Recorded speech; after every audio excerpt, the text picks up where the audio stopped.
You're right. You're right. It's egregious, and it's created a whole new industry. Really, is what it's done.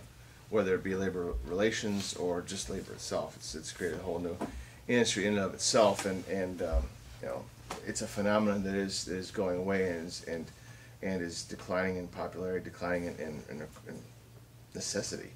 If I may make a comment on that, there was actually an example of that I witnessed. That was when, I don't know if anybody remembers Kohl's grocery stores. Mm-hmm. I was in Cops. I wasn't in Kohl's.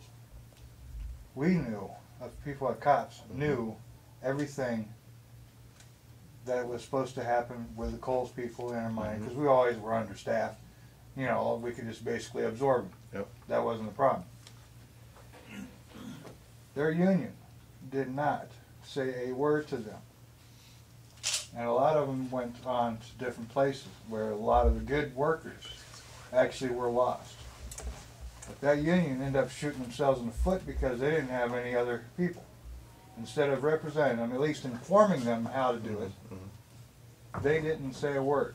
To where a lot of, I would say about at least 2/3 of the workforce that was in Kohl's were scrambling for jobs. Okay.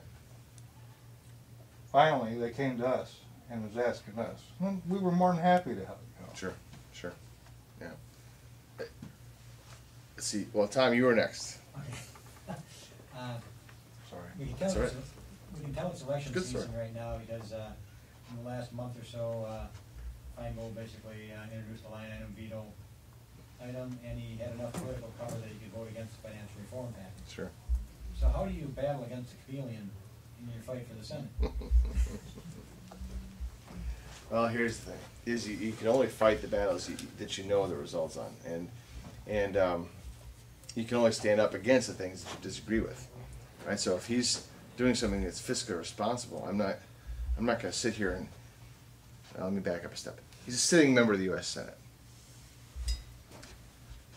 As such, I think that regardless of whether or not we thank you very much, we agree with him most of the time or not, I think that we have to expect that he's going to tell us the truth when he says he votes on principle and not on convenience.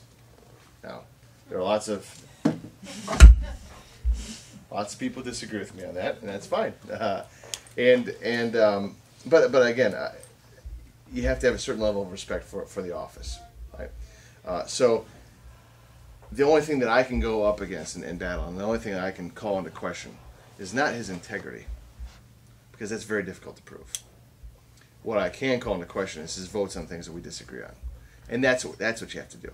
If you start accusing him of lying to us or doing something for a vote or something out of convenience or something because he had political cover, then you're getting into an issue realm that you can't prove. You have no numbers behind it, really.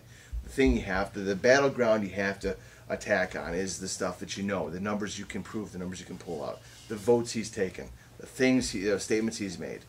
Those are the only things you can really fight on. Or he voted for it before he voted against it. There you go. Right. Yeah, that type of thing. Yep. Well, I'm going to change my question and build off of a little bit what Tom was saying there. And he's kind of mentioned, and it's been mentioned a couple of times about fighting Feingold, but there's another battle before that one. And how are you going to fight the battle against Mr. Johnson? I'm going to keep doing what I'm doing. That's just it. I mean, we have taken two totally different paths in the campaign trail.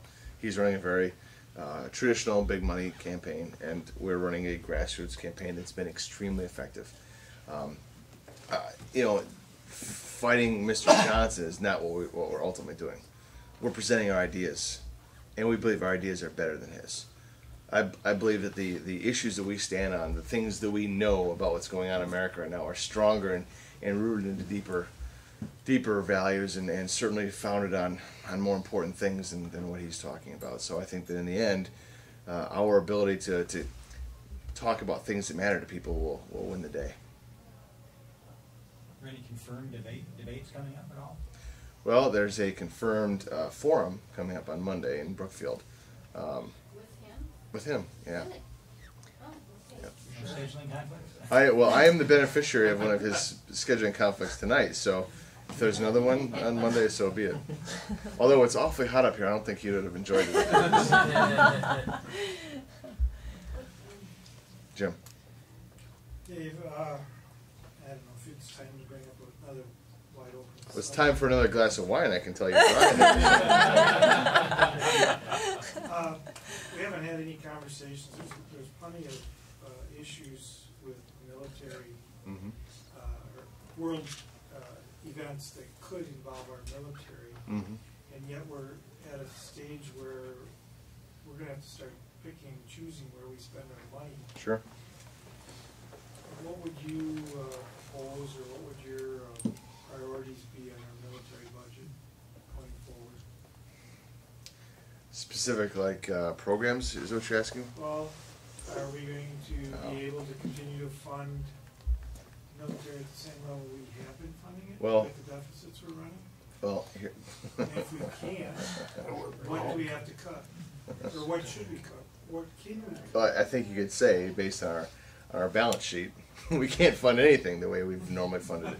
But at the same time, we need to recognize that keeping Americans safe is the #1 responsibility of our federal government. So if we're going to be cutting back on things, we cannot cut back on the single most important thing that the federal government is supposed to do, which is keep us alive, keep us safe. So I'm not sure how to give you specifics on that, because I'm not sure I can. Although we can talk all day about programs, for example, that the Pentagon doesn't want, that the Congress is trying to pay for anyway. There's numerous examples of that. Whether it's a new fighter jet, a new tank, new assault vehicle, new weapons, we can find plenty of cases of those in the individual budget. But from a very general perspective, if we're going to cut back on things, it can't be cutting back on our safety. We are at war with an ideology that wants to kill Americans. What do you say to that? I mean, you have to defend yourself against it. I ask this just because I'm an accountant. Oh, great. I know where this one's going. I was in the 6th draft. Okay. One thing that is most people are familiar with is business accounting. You mentioned balance sheet a moment ago. Yeah.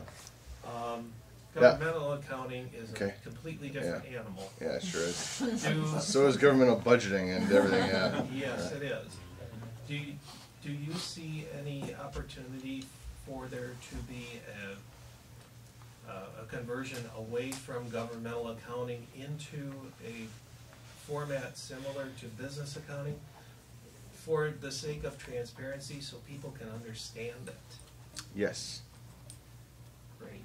Does that mean we're done with the 2 sets of books? Well, that depends. It depends on if Arthur Anderson is doing your books. Does that mean Social Security might be viable long term? I mean, Social Security needs to be on the budget process so we can make it viable long term. Yeah, either that or draw a line in the sand and say, and make a very hard decision and say, all right, we're not doing it after this age. There's a lot of interesting discussions that need to go on around Social Security. I'm not counting on it. That's exactly the comment I made to my dad. He's 80 and he's very conservative, and I said, well, I'm not counting on Social Security when I retire. And he said, well, they can't take that away. And I'm like, anything the government gives you, think again. They can take away. Yeah. That's the #1 rule of big government, right? If they provide it, they can take it away. If I can add my own comment to that, not only do I not expect to see any Social Security, I don't want any Social Security. I think it's an unconstitutional program, and I would like to see a sunset on it. That's just my 2 cents. 4 cents, because I'll throw mine in. Excellent. What are the... Oh, yes. Let's go back down to the Gulf for a minute. All right. It's hot enough in here. We feel like they talk about regulation. The deep Water Horizon was regulated. MMS was supposed to inspect them. MMS didn't inspect them. Right, right. Should the folks who were supposed to inspect them be held liable? Well, for fraud, for negligence? It's hard to say they should be 100% Yeah. negligent or held accountable for that.